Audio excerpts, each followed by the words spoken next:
আজি মই উপস্থিত আছো পূব কলাডোবা, য'ত আজি উচ্ছেদ চলি আছে বাটুলি চৰ আৰু আইৰমাৰী চৰৰ ওচৰত।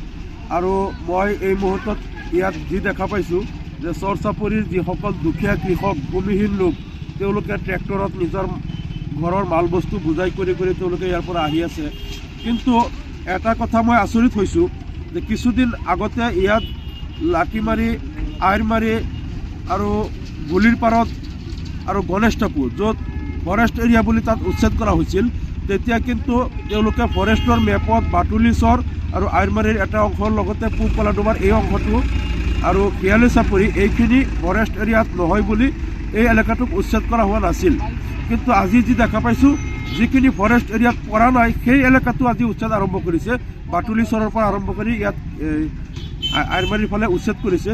আৰু তাতোকৈ আচৰিত কথাটো হ'ল যে ইয়াত চৰ চাপৰিত য'ত উচ্ছেদ চলি আছে, আপোনালোকে নিশ্চয় ভিডিঅ'ত দেখা পাই আছে, মই য'ত আহি এতিয়া থিয় হৈ আছোঁ, মোৰ পিছফালে ইয়াত এটা খুঁটি আছে।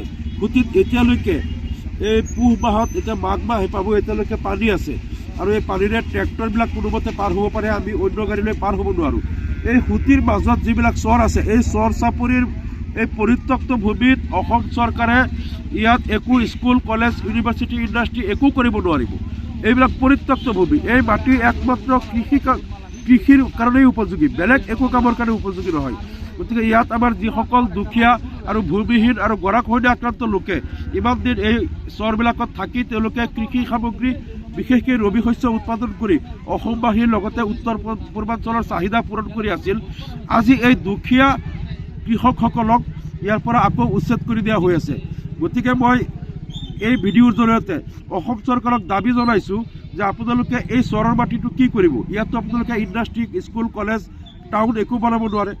এইটো যিহেতু নদীৰ খুঁটিৰ মাজত, য'ত খুঁটিবিলাকত পানী এতিয়াও আছে, খুঁটিৰ মাজত এইবিলাক য'ত ৰাস্তা ঘাট নাই, যাতায়াতৰ সুব্যৱস্থা নাই, তাততো কৃষি কৰ্মৰ কাৰণে উপযোগী।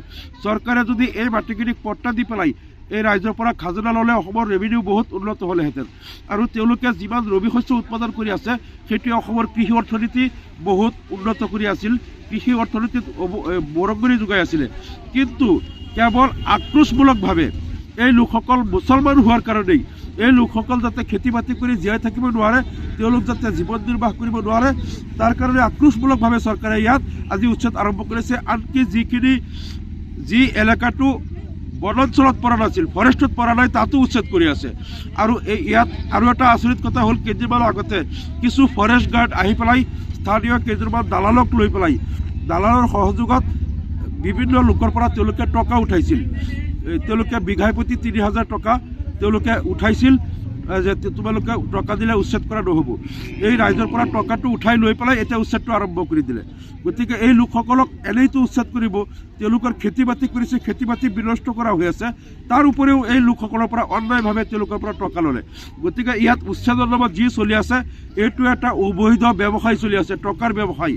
আনকি মই যিটো খুঁটিত পাৰত এতিয়া ৰৈ আছোঁ, এই খুঁটিৰ দক্ষিণ পাৰে এইটো পূব কলাডোবা, ইয়াত ৰেভিনিউ গাঁও বহুত আগৰ পৰা ইয়াত লোক বসবাস কৰি আছে। গতিকে এই খুঁটিৰ দক্ষিণ পাৰেও এইখিনি নগাঁও জিলাত পৰে, শোণিতপুৰৰ এলেকা নহয়েই। গতিকে মই সিদিনাও কৈছিলোঁ যে এই চৰবিলাক, গোটেই চৰবিলাক নগাঁও জিলাত পৰে। ব্ৰহ্মপুত্ৰ নদীৰ মূল খুঁটিৰ দক্ষিণ পাৰে নগাঁও, উত্তৰ পাৰে শোণিতপুৰ। কিন্তু দেখা গ'ল নদীৰ দক্ষিণ পাৰে শোণিতপুৰ জিলা প্ৰশাসনে আগ্ৰাসন চলাইছে, তেওঁলোকে ইয়াত উচ্ছেদ কৰিছে। উচ্ছেদ কৰিলে নগাঁও জিলা প্ৰশাসনে কৰিব, শোণিতপুৰ জিলা ইয়াত আহিব নোৱাৰে। তাৰোপৰিও পূব কলাডোবা গাঁও নগাঁও জিলাৰ অধীনত, ইয়াতো আহি পেলাই কিছুদিন আগতে ইয়াত উচ্ছেদ কৰোঁতে কিছু পাৰ্টা থকা লোকৰ ৪-৫জন লোকৰ ঘৰতো উচ্ছেদ চলাইছিল। গতিকে আমি তাৰ তীব্ৰ প্ৰতিবাদ কৰিছোঁ আৰু অসম চৰকাৰক এই আক্ৰোশমূলক নীতি পৰিহাৰ কৰিবলৈ আমি দাবী জনাইছোঁ। এই লোকসকল কেৱল মুছলমান হোৱাৰ কাৰণেই আপোনালোকে এই লোকসকলক বাৰে বাৰে এনেকৈ নিৰ্যাতন নকৰিব। আৰু এই লোকসকলক খেতি বাতি কৰি অসমখনক, অসমৰ কৃষি অৰ্থনীতি টনকিয়াল কৰাৰ সুবিধাটো দিয়ক। এই হাজাৰ হাজাৰ বিঘা ভূমি ইয়াত পৰিত্যক্ত হৈ থাকিলে অসমৰ একো উন্নতি নহয়। ইয়াত চৰকাৰে একো ইণ্ডাষ্ট্ৰী বা স্কুল কলেজ একো কৰিব নোৱাৰে। গতিকে কমপক্ষেও ইয়াত লাগিলে কণ্টেক্সুৱেল ভিত্তিক হ'লেও আমাৰ এই যিসকল কৃষিজীৱী লোক আছে, এই কৃষিজীৱী লোকসকলক, কৃষকসকলক কণ্টেক্টত দি হ'লেও চৰকাৰে যদি ইয়াৰ পৰা ৰেভিনিউ কালেক্ট কৰে, তেতিয়া ৰাইজেও চলিব পাৰে আৰু চৰকাৰৰ এটা ৰেভিনিউ সংগ্ৰহ হয়।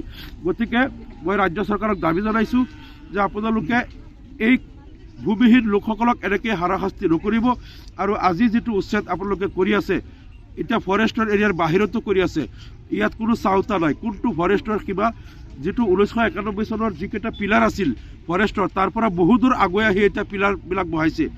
আৰু কিছুদিন আগতে যোৱা বছৰ উচ্ছেদ হওঁতে যিখিনি ফৰেষ্টৰ বাহিৰত বুলি কৈছিল যে এইখিনি ফৰেষ্ট এৰিয়া নহয়, আজি দেখিছোঁ সেইখিনি উচ্ছেদ কৰি আছে, কৈ আছে এতিয়া এইখিনি ফৰেষ্টত পৰি গ'ল। গতিকে ইয়াত এটা বৈবতালি চলি আছে আৰু এই গৰীব সহজ সৰল লোকৰ পৰা পইচা লুটা এটা ধান্দা চলি আছে। এই ধান্দাটো বন্ধ হ'ব লাগে আৰু ফৰেষ্টৰ বাহিৰৰ উচ্ছেদটো বন্ধ হ'ব লাগে, আমি ৰাজ্য চৰকাৰক দাবী জনাইছোঁ। আৰু ইয়াত শোণিতপুৰ জিলাই আগ্ৰাসন যিটো চলাইছে এইটো বন্ধ হ'ব লাগে। আৰু এটা আমাৰ দাবী হ'ল যে ইয়াত যিসকল ভূমিহীন লোক আছে আৰু নদীৰ গৰাখহনীয়া আক্ৰান্ত লোক আছে, তেওঁলোকক চৰকাৰে বিকল্প ভূমি ব্যৱস্থা কৰক আৰু ভূমিৰ ব্যৱস্থা নকৰাকৈ উচ্ছেদ বন্ধ কৰক। আৰু সৰু সৰু শিশুসকলক লৈ এই ঠাণ্ডাৰ দিনত ৰাইজে ক'ত থাকিব তেওঁলোকৰ সংস্থাপনৰ এটা ব্যৱস্থা কৰক। নহ'লে ইয়াত কেৱল আক্ৰোশমূলকভাৱে 2026ত তেওঁলোকে ভোটৰ অংক কৰিবলৈ যে মুছলমানক অন্যায় অত্যাচাৰ কৰিলে হিন্দুসকলে বেছিকৈ ভোট দিব, এনেকুৱা এটা ভুল নেৰেটিভ লৈ চৰকাৰে এই নিৰ্যাতন আৰু হাৰাশাস্তিবিলাক বন্ধ কৰিবলৈ মই দাবী জনাইছোঁ।